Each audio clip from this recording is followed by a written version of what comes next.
Emotions are not the enemy. And the goal of any round of tapping isn't actually to be emotion free. Now, I understand why, when Gary Craig was coming up with his version of tapping, that he called it emotional freedom technique. Because the end of a round of tapping, when that emotional burden has been lifted, feels like freedom. Today in the podcast, what I'm going to do is I'm actually going to share with you my relationship to emotions, how I use those emotions in the transformational process, and what the actual goal is for tapping in relation to my emotions. This is Monterastelli, and welcome to the Tapping Q&A podcast, recorded live to tape from Williamsburg in Brooklyn. This is episode 651, originally aired February 26, 2025. Hi, everyone. I hope this finds you well wherever you are and whatever time of day you're getting a chance to join me. Thanks for spending a little time with me today.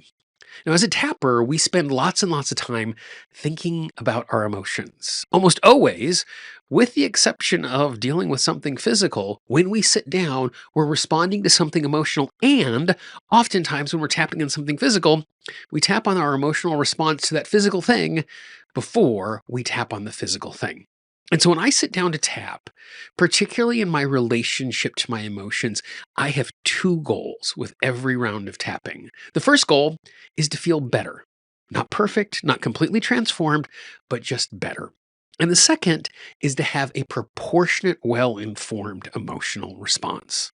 And what I mean by that is when I'm responding to something, sometimes it's appropriate that I'm happy, that I'm sad, that I'm angry, that I'm overwhelmed, that I'm disappointed, that I'm grieving. But what we want to do is we want to make sure that the way that we engage with our emotions is moving it to a place that is proportionate and well-informed. So today what I want to do is I want to share with you 8 ideas about how I think about emotions and how I respond to my emotions when I'm tapping, which is going to make it easier for you to get the most out of every round of tapping.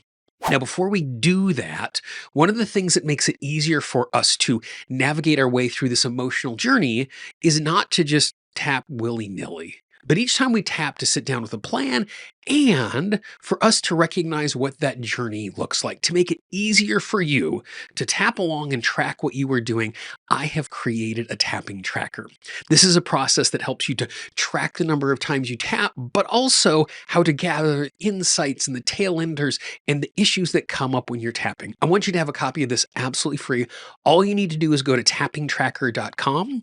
That's tappingtracker.com. Enter your name, enter your email address, and I will send you a free tapping tracker. We got a 30-day version, we got a 100-day version, we got a PDF version, we got a Word version, so you can actually just type your answers directly into the document. All of them absolutely free. Again, go to tappingtracker.com to ensure you get the most out of each round of tapping each time you sit down. Here are 8 ideas to keep in mind when you're thinking about your emotions and you're thinking about tapping. Number 1, typically there is not just one emotion.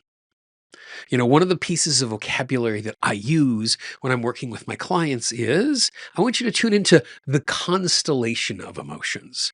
And I use the word constellation really specifically because constellation implies stars in relationship to each other.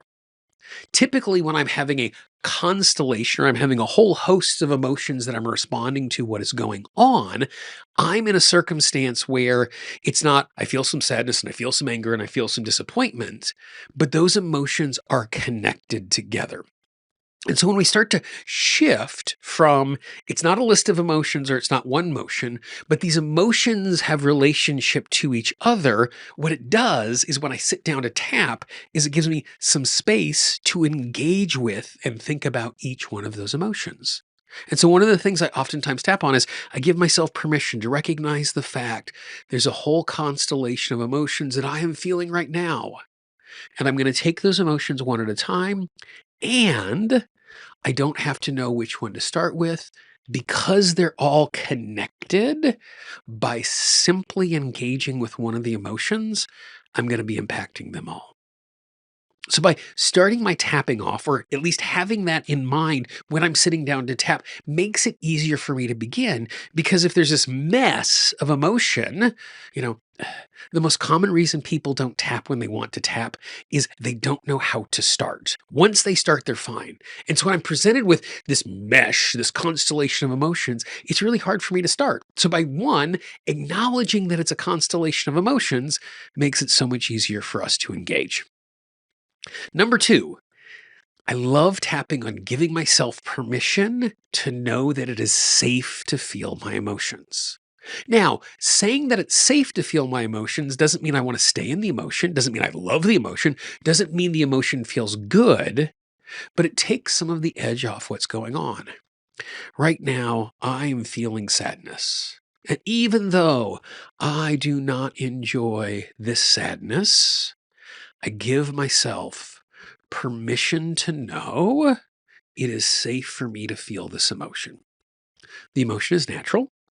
It might be disproportionate in the moment. It might be misinformed in the moment, but I'm allowed to feel it and it's natural to feel it.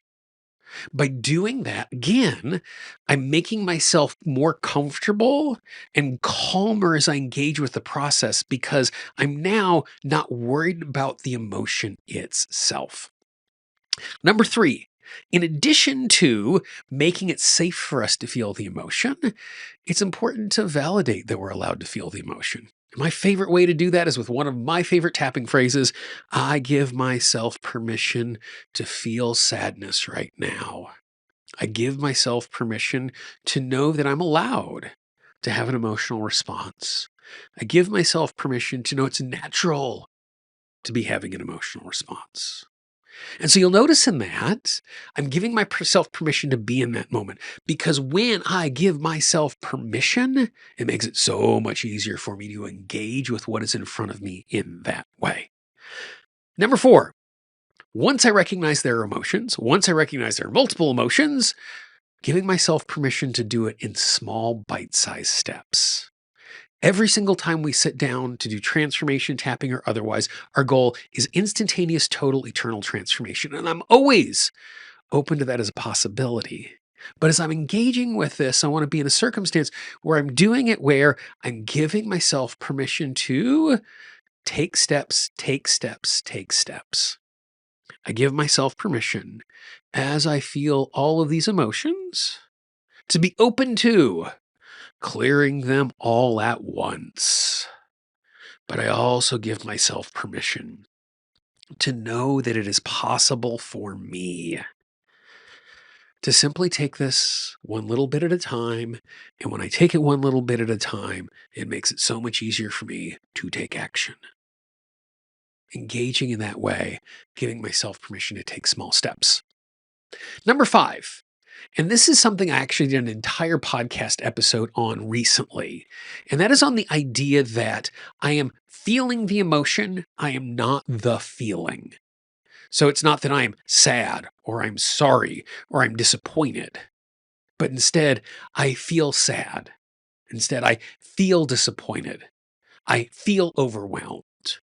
Because when I move from I am sad, that's a state, that's permanent, to I feel sad, that allows me to know it's transient. So when I'm tapping, whenever I'm tapping on an emotion, I add the word feel in front of the emotion so that it's easier for me to engage with it. Number six, acknowledge the fact that what we're feeling in our body is just a conduit of the emotion. And what I mean by that is when I tune in and I recognize what I'm feeling in my body, it actually makes it easier for me to unpack what is going on emotionally. Right now, as I feel this emotion, there's a huge amount of heaviness in my chest. And this heaviness that I'm experiencing is just my emotional self trying to communicate what is going on. I want the heaviness to know. I hear it. I want to know what it has to say. I appreciate the fact it's trying to communicate with me. By doing that, what I'm doing is I'm tuning into the emotional experience. I'm not fighting it. I'm giving it permission to speak.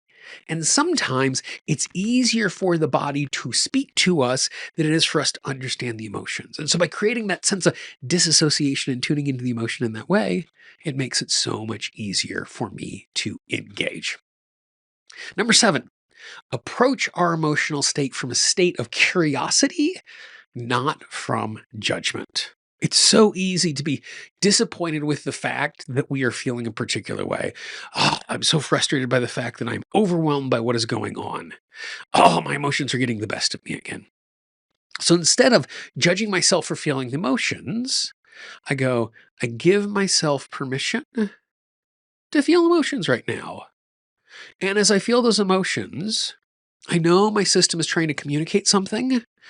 And so I give myself permission to approach that sense of what is going on curiously. I give myself permission to be easy and gentle with myself as I engage with this idea of being an emotional being. And I will understand eventually what these emotions mean. When I tap in that way, it takes off the pressure. It makes it easier for me to engage because there's not a right answer and I have to clear it right away. And so by approaching it with curiosity, I wonder why I feel this way, versus judgment, I can't believe I feel this way, is going to make a huge difference. Number 8, and this is my favorite one, is to give myself permission to feel the emotion without having to fix it. So there's no reframes, there's no transformation. It's just, I recognize the fact I feel really sad. I recognize the fact I feel really sad. I recognize the fact in this moment, I am overcome with this feeling of sadness. I give myself permission to just feel. I'm allowed to feel. It's safe to feel. I'm allowed to feel. It's safe to feel. It is amazing how powerful it is to simply acknowledge our emotions. Fully articulated emotions are short-lived, one of the fundamentals I work from. And so by coming back to this again and again and again, it makes it so much easier for you. So 8 ideas to think about when you are engaging with your emotions when you sit down to tap. Number 1, it's not just one emotion, it's a constellation of emotions, and we approach it that way, it's easier to work with. Number 2, it is safe for me to feel the emotion. Number 3, validate the fact. I give myself permission. So it's not just it's safe for me, but it's a valid experience. Number 4, take baby steps. You don't need to clear it all at once. Because it's a constellation, as we chip away, it's going to make it so much easier. Number 5, it's not about I am an emotion, but I feel an emotion, which will liberate us. Number 6, utilize the body and tune into the information from the body when we're trying to understand the emotion.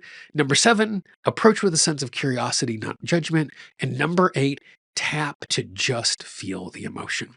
If you start to implement these 8 things, it's going to make it so much easier each time you sit down to tap. To make it easier for you to engage with these ideas, I've actually put together a little guide with these 8 ideas that not only gives you an explanation of them, it gives sample tapping scripts and even a reflection question or 2 to help you to integrate the ideas into your own life.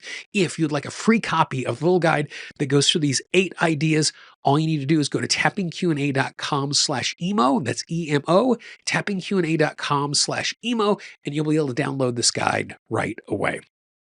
Now, if you know someone in your life who could appreciate a conversation like this in this little guide, please be our ambassador. We always joke about the fact that our marketing budget is your word of mouth. And there might be someone in your life who could really appreciate this today. And the beautiful thing is, if you send this along to them, even if they don't listen, the simple fact you've reached out and said, hey, I'm thinking of you today, is actually going to make their day better. As you look at the screen right now, you can actually see the entire library of the Tapping Q&A podcast. Click on that playlist. There's over 200 hours of free training waiting for you. And I look forward to talking with you and tapping with you again real soon. Bye-bye.